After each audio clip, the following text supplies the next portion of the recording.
Hello good morning दोस्तों। Welcome back to new good way. आज दोस्तों 2 जनवरी 2023 और 2 जनवरी 2023 से संबंधित जो भी डेली करंट अफेयर्स के जो क्वेश्चन बनते हैं इन्हें हम आज डिटेल से डिस्कस करेंगे।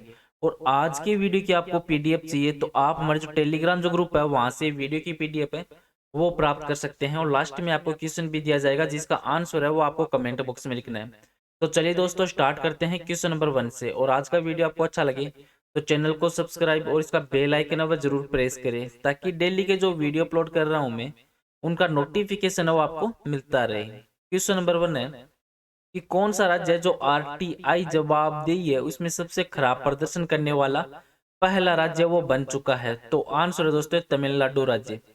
जो सतर्क नागरिक संगठन है एसएनएस, इसमें जो सूचना का अधिकार है आरटीआई, इस अधिनियम है जो 2021-22 है। इस 21-22 के तहत जवाबदेही जो रिपोर्ट कार्ड है वो जारी किए गए हैं। और इसमें तमिलनाडु है वह आरटीआई जवाबदेही में सबसे खराब प्रदर्शन करने वाला राज्य है, जिसकी जो निपटान दर है ये कितनी है तो ये 14% है इसमें। अब जो इसके प्रमुख बिंदु है तो इसमें जो महाराष्ट्र है वो आरटीआई जवाबदेही में दूसरा सबसे खराब स्थिति वाला राज्य है, जिसकी निपटान जो दर है वो 23% है। और इस मूल्यांकन के भाग के रूप में दायर जो आरटीआई आवेदन है उसके जवाब में केवल 10 सूचना आयुक्तों ने पूरी जानकारी वो प्रदान की है। और इनमें आंध्र प्रदेश, हरियाणा, झारखंड, पूर्वोत्तर राज्य, सिक्किम, नागालैंड और त्रिपुरा वो शामिल थे। और बिहार राज्य जो सूचना आयुक्त जो वर्ष 2020-21 में प्रकाशित आकलन के लिए आरटीआई अधिनियम के तहत कोई भी जानकारी वो प्रदान करने में विफल रहा था और अपने प्रदर्शन में काफी सुधार किया है। और इसकी जो निपटान दर वो है 67%। और देश भर में जो सबसे बड़ी संख्या में सूचना आयुक्त है इन्होंने बिना कोई आदेश पारित किए ही मामले वापिस है वो कर दिए थे। और उत्तर प्रदेश और आंध्र प्रदेश है इन्होंने प्राप्त जो अपील और शिकायतों में लगभग 40% को वापस किया है। और 18 सूचना आयुक्तों में से 11 ने बिना कोई आदेश पारित किए अपील या शिकायत है वो वापस की है। और सूचना आयुक्तों के संदर्भ में प्रति आयुक्त जो निपटान में है उसकी दर वो बेहद ही इसमें कम है। अब तमिलनाडु राज्य, तो तमिलनाडु राज्य भारत का दक्षिणी राज्य है जिसको आप मैप में देख सकते हैं। और इसके पड़ोसी राज्य हैं आंध्र प्रदेश, कर्नाटक और केरल। और तमिलनाडु राज्य है तो इसके प्रेजेंट है मुख्यमंत्री हैं एम के स्टालिन और राज्यपाल है रविंद्र नारायण रवि। और तमिलनाडु में टोटल जिले हैं 38। और तमिलनाडु की जो राजधानी है वो है दोस्तों चेन्नई। नेक्स्ट क्वेश्चन है क्वेश्चन नंबर 2 कि किस राज्य सरकार ने पाठ्य पुस्तकों में फातिमा शेख के योगदान पर एक पाठ वो शामिल किया है। तो आंसर दोस्तों आंध्र प्रदेश राज्य ने। तो आंध्र प्रदेश की सरकार है इन्होंने 8वीं जो कक्षा की पाठ्य पुस्तक है उनमें फातिमा शेख है इनके योगदान पर एक पाठ है वो शुरू किया है। फातिमा शेख है वो भारत की पहली महिला मुस्लिम शिक्षिका है और भारत की सबसे महान समाज सुधारक और शिक्षिका में से एक है। और उन्होंने प्रसिद्ध समाज सुधारक जो दंपति ज्योतिराव फुले और सावित्रीबाई को आश्रय देने के लिए इनको जाना जाता है, जिन्होंने बालिकाओं की शिक्षा के लिए काम वो किया था। और इससे संबंधित जो इम्पोर्टेंट फैक्ट है जैसे ज्योतिराव फुले और सावित्रीबाई फुले ने जाति व्यवस्था और पुरुषवाद के खिलाफ एक पहल वो शुरू की थी। और फातिमा शेख को फुले दंपति को बॉम्बे जो प्रेसिडेंसी में पूना में जो पूर्व के घर में अपना पहला लड़कियों का स्कूल शुरू करने की अनुमति देने का श्रेय भी दिया जाता है। और फातिमा शेख फुले ये दंपति के द्वारा चलाए जा रहे सभी 5 स्कूलों में पढ़ाती थी। और इन्होंने अपने दम पर 1851 में मुंबई में 2 स्कूलों की स्थापना की। और फातिमा शेख ने सिंथिया फरार के द्वारा संचालित एक संस्थान में सावित्रीबाई फुले के साथ शिक्षक प्रशिक्षण वो भी हासिल किया था। और हालांकि इन्होंने मान्यता नहीं मिली जिनकी वह हकदार थी और वह देश के गुमनाम नायकों में से भी एक है। अब आंध्र प्रदेश राज्य है तो आंध्र प्रदेश राज्य भारत के दक्षिणी पूर्वी तट पर स्थित एक राज्य है जिसको आप मैप में देख सकते हैं। और क्षेत्रफल के अनुसार देखें तो यह भारत का 7वां सबसे बड़ा और जनसंख्या के आधार पे 5वां सबसे बड़ा राज्य है। और इसके जो आंध्र प्रदेश है तो इसके प्रेजेंट है मुख्यमंत्री हैं वाईएस जगनमोहन रेड्डी और राज्यपाल है विश्व भूषण हरिचंदन। और आंध्र प्रदेश में टोटल जिले हैं 26। और आंध्र प्रदेश राज्य का जो गठन हुआ था वो हुआ था 1 नवंबर 1956 को आंध्र प्रदेश राज्य का गठन हुआ था। और आंध्र प्रदेश राज्य की राजधानी है विशाखापट्टनम। नेक्स्ट क्वेश्चन है क्वेश्चन नंबर 3 कि रेल मंत्रालय के स्टेशन पुनर्विकास अभियान के तहत घोषित नई योजना का नाम क्या है? तो आंसर दोस्तों ये अमृत भारत स्टेशन योजना। जो रेल मंत्रालय है, इन्होंने आने वाले वर्षों में 1000 से भी अधिक जो छोटे स्टेशन है इनमें आधुनिकीकरण के लिए एक नई योजना तैयार की है, जिसमें अमृत भारत स्टेशन योजना है। इसके स्टेशन और पुनर्विकास अभियान का एक हिस्सा वो माना जा रहा है इसमें रीडेवलपमेंट के लिए। और इसके लिए जो प्रस्तावित स्टेशनों की प्रमुख विशेषता है उसके रूप में रूप टॉप प्लाजा, लंबे प्लेटफॉर्म, गिटिस रहित जो ट्रैक और 5G जो कनेक्टिविटी है के प्रावधान भी इसमें शामिल है।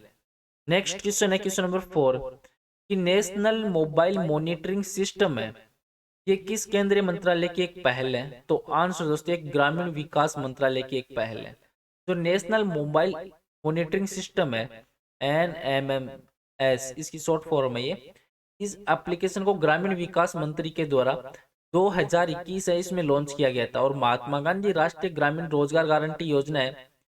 इसके तहत जो नियोजित जो श्रमिक है उनकी उपस्थिति को डिजिटल रूप से कैप्चर करने के लिए जो 1 जनवरी 2023 में सार्वभौमिक वो बना दिया गया था। और उपस्थिति है वो नेशनल मोबाइल मॉनिटरिंग सिस्टम है, इसमें मोबाइल एप्लीकेशन के माध्यम से कैप्चर वो की जाती है। नेक्स्ट क्वेश्चन है क्वेश्चन नंबर 5 है कि खाद्य प्रसंस्करण उद्योग ने सॉरी अब तक की जो PLI योजना है उसके तहत कितने रुपए का निवेश वो किया है? तो आंसर दोस्तों 4900 करोड़ रुपए का। जो खाद्य प्रसंस्करण उद्योग है इन्होंने उत्पादन से जुड़ी जो प्रोत्साहन योजना है इसके तहत 4900 करोड़ रुपए का निवेश किया है। और खाद्य प्रसंस्करण उद्योग है उसके लिए ये 10,900 करोड़ रुपए के जो परिव्यय वाली PLI योजना है उसको मार्च 2021 में मंजूरी मिली थी और इसे वित्त वर्ष 2026 से 26-27 तक 7 साल की अवधि के लिए लागू किया जाना है। अब इसके जो मुख्य बिंदु है इसमें चालू वित्त वर्ष में 800 करोड़ रुपए की जो प्रोत्साहन राशि है वो वितरित किए जाने की संभावना है। और इसमें कहा गया कि अब तक का जो 107.3 करोड़ रुपए का बिक्री आधारित जो प्रोत्साहन वितरित है वो किया जा चुका। और PLI योजना के कार्यान्वयन में लगभग 30,000 करोड़ रुपए की खाद्य प्रसंस्करण क्षमता के विस्तार की सुविधा तथा वित्त वर्ष 2026-27 तक लगभग 2.5 लाख लोगों के लिए प्रत्यक्ष एवं अप्रत्यक्ष रोजगार के अवसर पैदा करने की उम्मीद है वो इसमें जताई जा रही है। तो मंत्रालय के अनुसार जो कुल 112 खाद्य प्रसंस्करण परियोजना है वो वर्ष 2022 के दौरान पूरी वो की गई है और 706.4 करोड़ रुपए के जो निजी निवेश का लाभ भी उठाया गया है तथा जो 25,293 व्यक्तियों के लिए प्रत्यक्ष और अप्रत्यक्ष रोजगार पैदा हुए हैं, जिसमें वर्ष के दौरान लगभग 190 खाद्य प्रसंस्करण परियोजनाओं को मंजूरी है वो भी इसमें दी गई है। नेक्स्ट क्वेश्चन है क्वेश्चन नंबर 6 कि किस केंद्रीय मंत्रालय ने सिटी फाइनेंस रैंकिंग 2022 है ये लॉन्च किया है? तो आंसर दोस्तों ये आवास और शहरी मामलों के मंत्रालय के द्वारा है। जो केंद्रीय आवास और शहरी मामलों के मंत्री हैं उन्होंने वित्तीय प्रदर्शन और सौंदर्यीकरण के आधार पर शहरों की एक नई रैंकिंग प्रणाली है इसके लिए मसौदा और दिशा निर्देश जारी किए। और सिटी फाइनेंस रैंकिंग 2022 है इसका उद्देश्य है कि जो शहरी स्थानीय निकायों का संसाधन जुटाने वे प्रदर्शन और वित्तीय प्रशासन प्रणाली में उनकी ताकत के आधार पर मूल्यांकन और इनको पुरस्कृत वो करना है। और सिटी ब्यूटी कंपटीशन पहल का उद्देश्य है कि सुंदर, अभिनव और समावेशी सार्वजनिक स्थान है वो बनाने की दिशा और शहर और वार्डों के द्वारा किए गए जो प्रयास हैं उनको उनके जो प्रयास है उनको मान्यता प्रदान देना है। नेक्स्ट क्वेश्चन है क्वेश्चन नंबर 7 कि टाटा मोटर्स है ये जनवरी में किस कंपनी के विनिर्माण संयंत्र का अधिग्रहण वो पूरा करेगी? तो आंसर दोस्तों फोर्ड इंडिया का। जो टाटा मोटर्स है वो अब जनवरी 2023 से फोर्ड इंडिया का मैन्युफैक्चरिंग प्लांट है उसको स्टार्ट करने के लिए तैयारी की जा रही है। और सानंद में स्थित इस प्लांट में टाटा अपनी इलेक्ट्रिक गाड़ियों को बना सकती है। और फोर्ड इंडिया के प्लांट है उनको 10 जनवरी 2023 है 10 जनवरी 2023 में पूरी तरीके से अधिग्रहण वो किया जाएगा।